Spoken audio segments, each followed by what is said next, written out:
Brainstorming for the 1v1 guide part 1. Let's start with the leadership cards.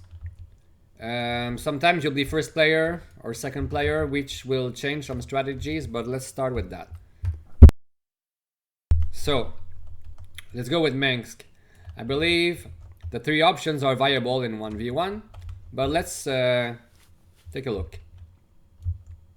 The special victory, you need to control every area on 2 planets. So if there's small planets, it can be even easier. Yeah. I don't need to say more about it. There's a ghost, so maybe if you can save it, you can do some fun stuff with it. Okay. The Star Order token is really powerful. It's extremely versatile. You can use it as a normal order or even a golden order. So if you messed up and you played another golden one by accident, then you just use it as a gray one. If you want to protect your base, you put it on the bottom, and it can be used as a research instead. Or when you invade an enemy and you want to do a double mobilize, it can be used as a build instead. Okay, but this is the most interesting thing. Yes, there's only 7 workers, which is a bit bad, but you start with 3 marines, 1 medic, but the medic is useless by itself, and a Goliath. This is the best part. I think this is the best army you can start with, except for Raynor, but this one, we'll talk about it later. So that Goliath, if we look at the cards, it's a pretty strong unit. 4 cards. Yeah, we can. I could have. Yeah, this would have been better actually. Okay. 4 cards. And it has a lot of attack against air. Has a lot of life. Always 7 minimum. And you can use repair to push it up to 9. So it's extremely powerful in the beginning. So your opponent cannot even try to rush air, like rush raids or scouts or anything. It's you need to kill that guy as soon as possible. So with that card, you want to be first player. If you're first player, your opponent needs to take a better card, because some cards like this are not viable. We'll see that in another video, I guess.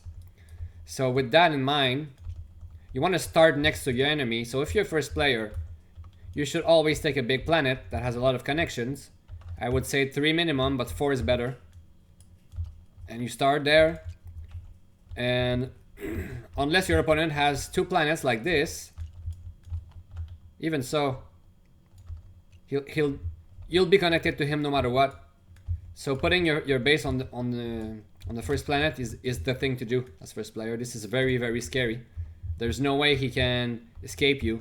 He'll be either starting next to you, or he'll be on the next planet. And we don't play with Typhon, which will be probably the only way out. But there is no such thing. Like, and even so, it's a very bad planet.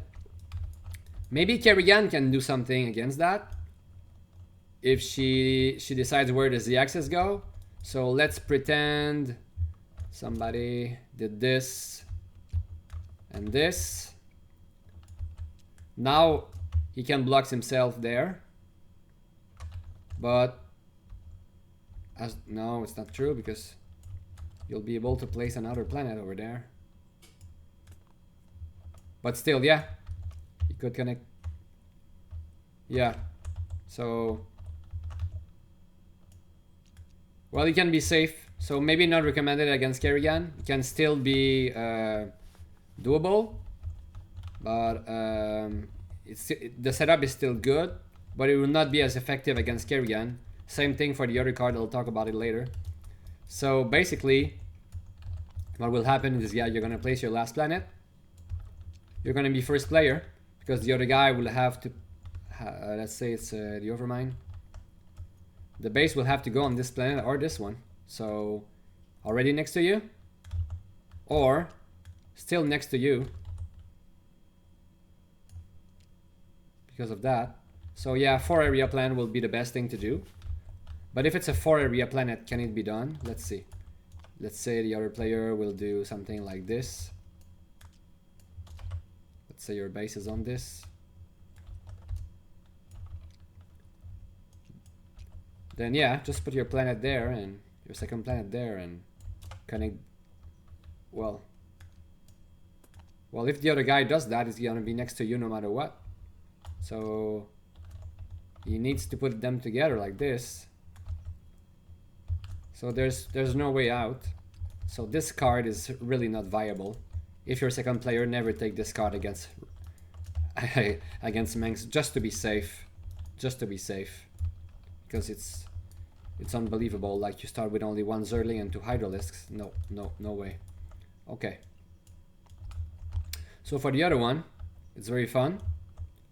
Well, maybe you shouldn't do that against Kerrigan. Because forward planning is probably what she'll... No, glimpse of the future, sorry. Probably what she's gonna take. Because this one is too strong, it's banned. And this one is not very great. Okay. So... Okay, yeah. So you take your planets yourself.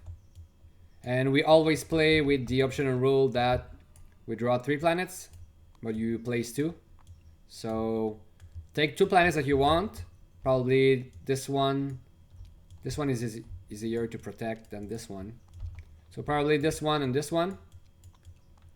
And take one of these 3 planets, I guess, because you won't have conquest point on the map, I suppose.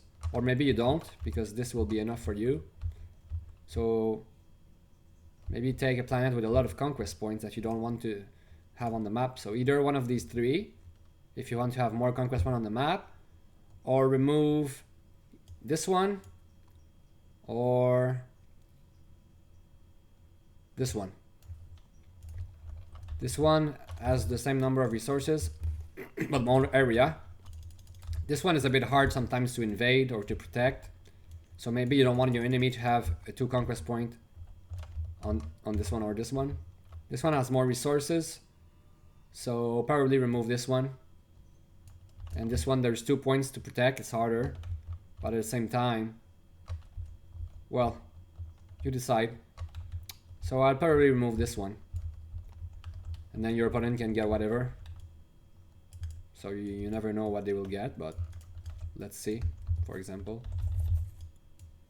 Well, we get these 3, so yeah. So basically the idea between that is you put your base first here.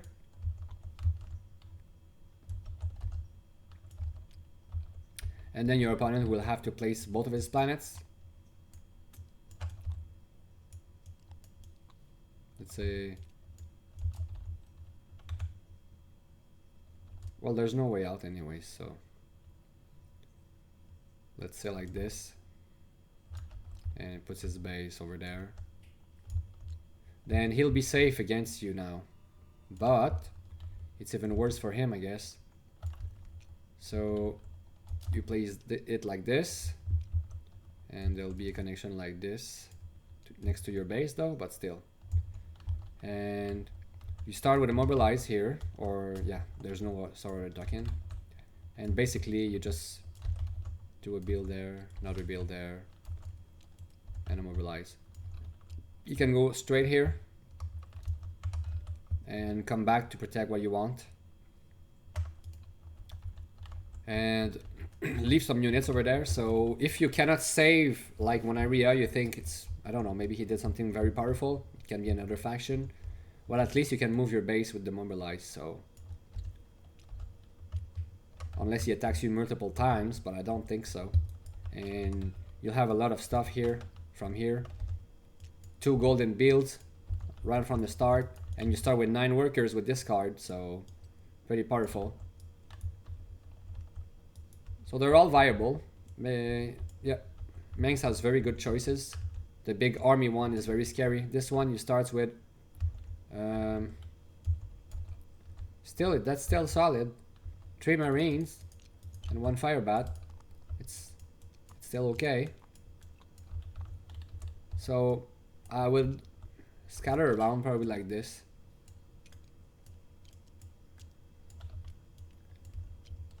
And I think I would go with the fire bat, and then try to build 3 units. Maybe a vulture, or instead of building 2 times, oh well, you have to basically. Yeah, probably try to have a vulture. Or if you're not next to him with another setup or something, you can do a research, 2 builds and mobilize, or maybe 3 builds. I don't know, man, you gotta rush something. You want this as soon as possible. So maybe go for a Wraith instead. A Wraith is good. It's actually better than a Vulture to come attack back. Has solid stats, and you'll be controlling this area. So maybe just make 1 of them. So basically you need a base, which costs 2. And then you need to build this for 1 and 1. You'll have enough resources with this. And then you can build a Wraith for 1, 2, and 1. And let's remove 2 because it's golden builds. I forgot. And you have 4 left. I will probably buy 2 workers. And you have 2 builds, so maybe even 2 more marines.